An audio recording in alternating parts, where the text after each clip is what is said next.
Then Miriam the prophetess, the sister of Aaron, took a tambourine in her hand and all the women went out after her.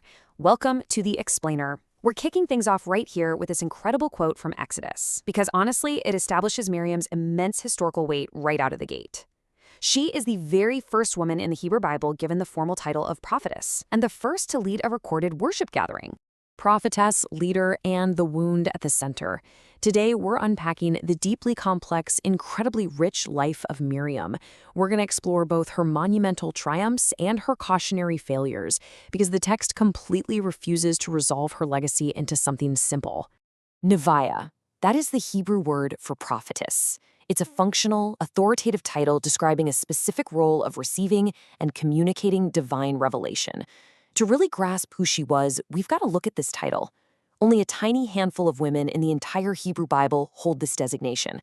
And it wasn't just some polite honorific, It meant she held genuine, operative spiritual authority. She didn't just support the leaders, she was one of them.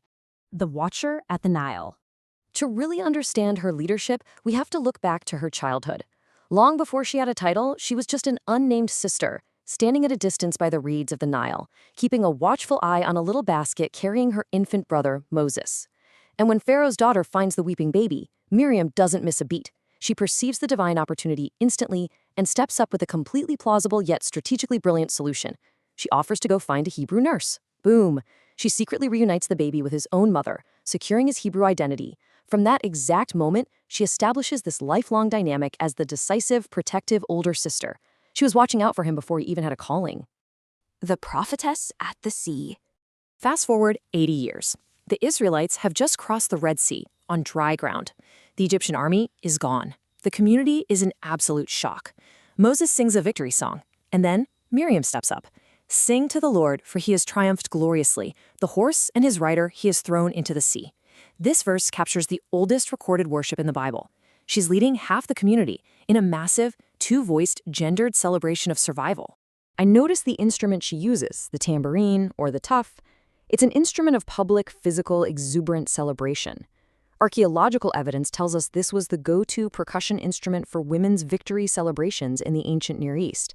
She wasn't leading some quiet, contemplative church service, right? She orchestrated a spontaneous, physically embodied eruption of gratitude. These women had survived slavery and infanticide decrees. They needed to move, to dance. And Miriam gave them the space and the leadership to do exactly that. The challenge at Kadesh. But here's the thing. The exact instinct that made her so decisive, her quickness to perceive, her readiness to speak up, is exactly what led to her tragic fall. Years later, the family dynamic violently clashes with divine calling. Let's break down the psychological anatomy of how spiritual overreach actually happens. Step 1. The personal grievance. Miriam and Aaron complain about Moses' Cushite wife. It's a presenting family issue, but then it immediately morphs into step 2, the theological claim. They ask, has God only spoken through Moses? Has he not spoken through us also? Well, her claim to prophetic gifting was completely true, but she's weaponizing it, which leads to step 3, misdirected speech. Instead of taking this to God in prayer, they speak against Moses.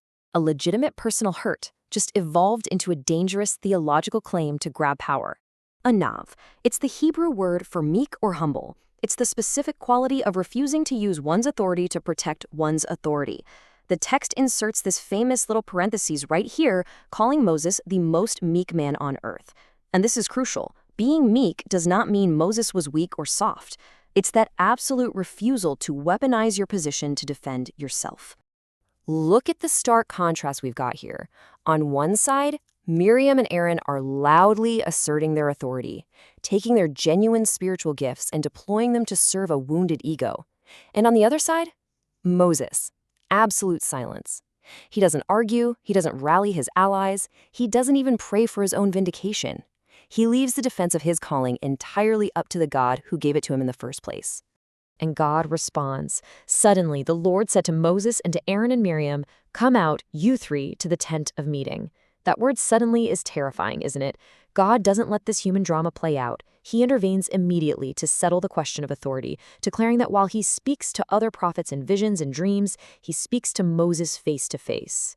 The judgment is instant. Miriam becomes leprous, visibly white like snow, instantly excluded. It's a devastating reversal. I mean, think about it.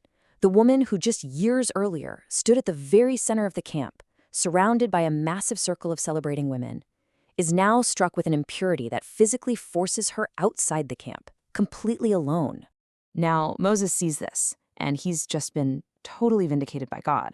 But rather than relishing the win, he cries out with a staggering, urgent 7-word prayer in Hebrew, Il na rifa na la. God, please heal, please her. The man whose authority was attacked instantly intercedes for the one who attacked him. The 7 days outside. God answers Moses' prayer and promises healing, but demands a 7-day quarantine shut outside the camp's perimeter. She endures public humiliation and exclusion. The healing isn't immediate because everyone needed time to process the sheer weight of misusing a divine gift. But look at what happens. 2 million people refused to march without her. The community held their journey for her return. 2 million people paused their incredibly complex daily logistics. They could have moved on, but they didn't. They loved her enough to wait for their wounded leader to heal. Let's map out this timeline. 80 years prior, she's at the Nile, watching the basket. Year 1 of the Exodus, she's loudly praising at the Red Sea. Year 2, Hazeroth, the challenge and the leprosy. And then, for decades in the wilderness of Paran, the text goes absolutely silent. We don't hear her voice again. Until year 40, at Zin or Kadesh, we read about the death of the prophetess. The silence and the loss, a quieted voice and a devastating death at Kadesh. Following her return from the edge of the camp, she just disappears from the narrative. The tambourine is quieted, and her abrupt death leaves a massive void. In fact, right after she dies, the community faces a water crisis. And Moses, the guy just described as the most composed man on earth, completely fractures. He loses his composure, strikes the rock in anger, and disqualifies himself from the promised land. The loss of his sister, the woman who had watched over him since the basket on the Nile, profoundly broke something in him. A legacy of 2 commands. The biblical text completely refuses to simplify her life. It doesn't paint her as a flawless hero, and it doesn't reduce her to a villainous warning label. Instead, it gives us 2 distinct commands. Micah 6:4 says, I sent before you Moses, Aaron, and Miriam. That's a command to remember her divine equal leadership. But then Deuteronomy 24:9 says, remember what the Lord your God did to Miriam. Remember her cautionary judgment. She was genuinely sent by God, and she was genuinely judged for her overreach. So what do we actually take away from this? Well, the gift does not provide immunity from accountability. We see how pain from legitimate grievances can be dangerously weaponized into illegitimate claims for power. We learn that true, profound meekness prays for its challengers instead of crushing them. We see that a beautiful, loving community waits for its fallen members to heal. And most importantly, we must embrace the full human complexity of our leaders. The prophetess who sang at the sea and the leper who stood outside the camp were the exact same woman. How do you handle the tension of holding genuine, beautiful gifts alongside the reality of your own personal failures? As we wrap up this explainer, I want to leave you with that haunting question to reflect on, because Miriam's story is ultimately our story too.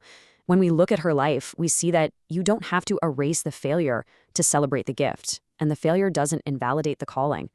Thanks so much for joining me, and keep exploring.